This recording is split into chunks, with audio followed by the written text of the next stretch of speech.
Hey guys, what's going on? My name is Arbuckle. Welcome back to another video.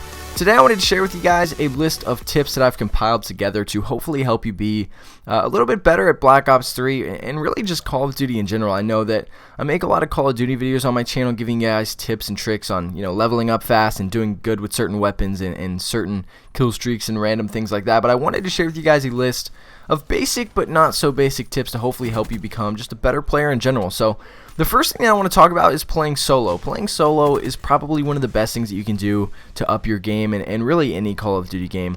A lot of people like to run around with a team, and when you play with a team you rely on other people to do things, and it just doesn't really make you better, especially when you get a lot of wins. Generally when you play with a team you don't lose because generally a team is better than a bunch of randoms put together.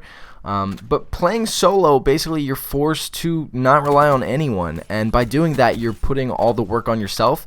And one of the best examples that I like to use is with Domination. A lot of times I don't like to play Domination because if I'm playing by myself and I'm going to try to capture a B flag or even hold my home flag, there's a lot of people in Domination that don't play the objective, and I really tend to get pissed off and use the excuse my team is garbage, no one's playing the objective. But if you really think about it, if you play game modes like Domination or even Hardpoint where there is a main objective and you're the only one playing it, you're basically forcing yourself to be a one-man team, and by doing that you're going to get a lot better because you'll be able to focus on going on 1-on-3 or 1-on-4s. You're not going to be relying on your teammates to do pretty much everything for you. It's kind of like that with sports, like if you're on a crappy team, generally you're going to get better. If you're on a good team that wins all of the time, you're not really going to get better because you're just playing people that are garbage. It's kind of like playing in leagues. Like if Call of Duty had leagues, if I was playing bad kids all the time, I might be going 50-4 every single game, but that's not going to make me better.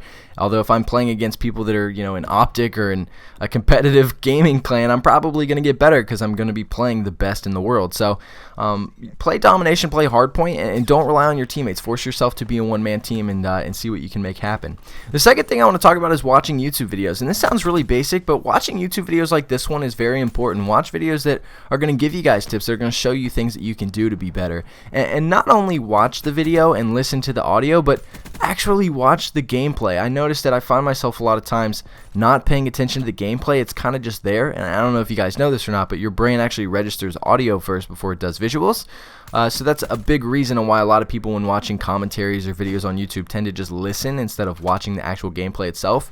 But watch some of these big-time YouTubers that are actually good, Watch people like Optic or FaZe, these guys that are on a competitive team, and see the things that they do on certain maps or in certain game modes that actually make them a lot better. And by watching them and by listening to what they have to say, you'll be able to mimic that in an actual game and hopefully become a lot better than you already are. So watch the videos and really pay attention to the gameplay and the things that they do.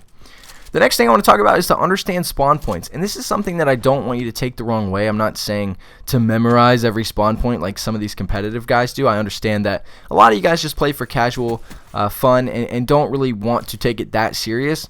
But understanding the spawn points is something that'll really benefit you and help you have a chance of actually winning gunfights. Obviously, you can't win a gunfight with someone that's behind you, unless you can, but you know what I mean. So put yourself in situations where you can actually assume where the enemy team's going to be. And the biggest thing that I like to point out is by using the minimap. For some reason, I'm the same exact way, we don't use the minimap. And I guess that's because Call of Duty is just so fast-paced, there's always something going on that there's not really a lot of time to look up at the minimap all the time. We only generally do it when someone calls in a UAV or a Blackbird, and there's just not, or a VSAT, whatever it's called in this game. But there's not always that much time to look at a UAV, but if you pay attention to where your teammates are on that minimap, you'll definitely be able to pinpoint where the enemy team is going to be spawning.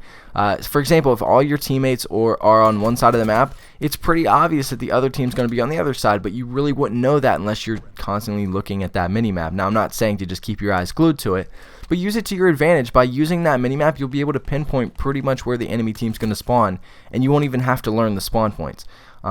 I think this is pretty obvious, but the more you play the game, the more maps that you play, you'll start to understand where people spawn, and not only where they spawn, but the routes that they tend to run a lot. Like, pay attention to the ways that you go, and think about being on the opposite side of the map when you're on the other team or when you're on the other side, and think, wow, that this is exactly what they're going to be doing. So pay attention to those points where the enemies are going to be a lot. So it's really basic, but people don't really think about it when you're in the actual game itself.